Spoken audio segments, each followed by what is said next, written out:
Bryce, good to see you again. How are you? So good to see you too. I'm good. I'm good. How are you? I'm doing so well. I always love talking to you. I've told you that you and your father are probably the two nicest people I've ever met in my entire life. So it's so cool. It's nice that like the two are combining, which is very cool. I feel like as a society we have this mentality that it must be tough to be the child of someone in the public eye. I feel like as we're always saying, "Oh, I bet it's tough to be that person's son or that person's daughter." I'm just sort of curious. Like I said, I think Ron Howard is probably him and Tom Hanks, the two nicest men I've ever met in my entire life. Was it ever tough being the daughter of Ron Howard? No, no, it's a privilege through and through. At every level, of course, his recognizability, what he does for his job, our similarities in that regard, those are all benefits. Those are all positives. But even more than that, he was and is a supportive, present, committed father. And to be that and to have that is such an advantage in life. And so, no, I feel very, very, very grateful to have my parents. I'm curious, growing up, what was that first moment? Because when you're a kid, everything that's around you is normal. You don't really think of it as, it's really not till you get older that you realize, wait, that's not what everyone else is doing. What was that first moment for you where you realized, like, oh, like the thing that my dad does is not a normal thing? Was there one moment in particular? Um, I mean, interesting. What just popped up in my head is not what I would have thought, actually. But I'll just share what just came up in my mind. What I would say is that what I was going to say before this thing popped up in my head was that it felt really normal. It also felt normal for my dad because he was raised himself essentially on a movie set. And now it's normalized for my children. And so it's sort of like when you have a parent in a particular profession, you get used to going to their office, so to speak. And it just so happens that my friends would be a little bit more curious about my dad's office. A little bit more I can't imagine why. their own dad's office. But it's interesting. The thing that just popped up in my head was wow, that's very, very, very interesting. It was I was when I was in third grade.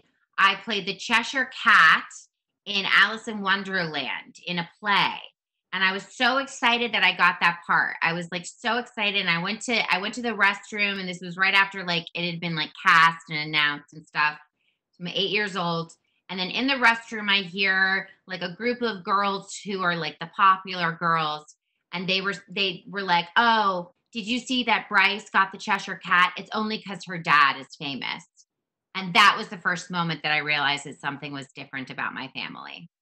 Oh my God. And where are those people now? They're not, I guarantee you. They're great. They're great, actually. They're great. They're great. Okay. It's a fair assumption. You know what I mean? It's a normal assumption, but not all assumptions are true All right. necessarily. I'm getting protective of you. I feel like I feel bad for 8-year-old Bryce. But that it's funny because I haven't thought about that for a while, but definitely that was a moment when I was like, I don't understand, kind of. But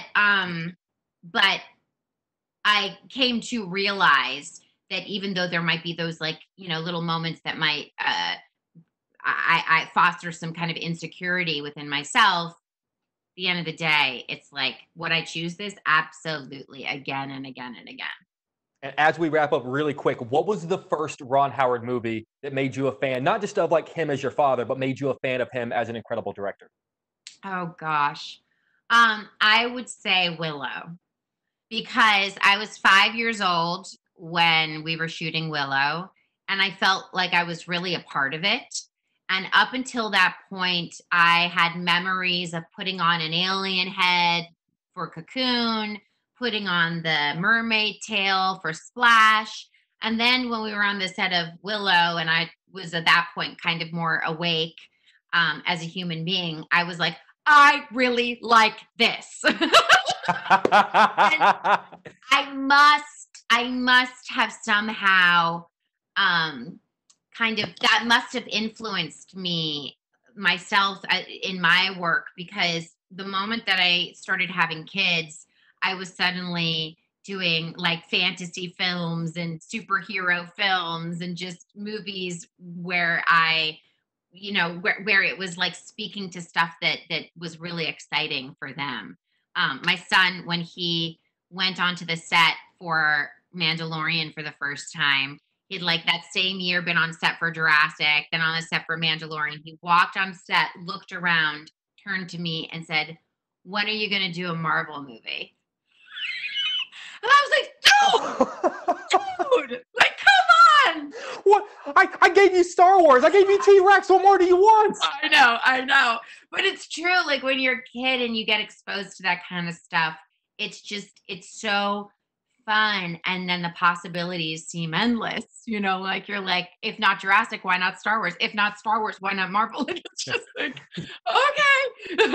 Oh my God. Well, Susan, your kids are very lucky to have the mom that they have because you're such a wonderful person. You're always such a blast to talk to. I love talking to you in person. Hopefully next time we chat, it will be in person. Indeed, Jake. Thank you so much. So good to see you again. Please be safe and I'll talk to you soon. Same. Yeah.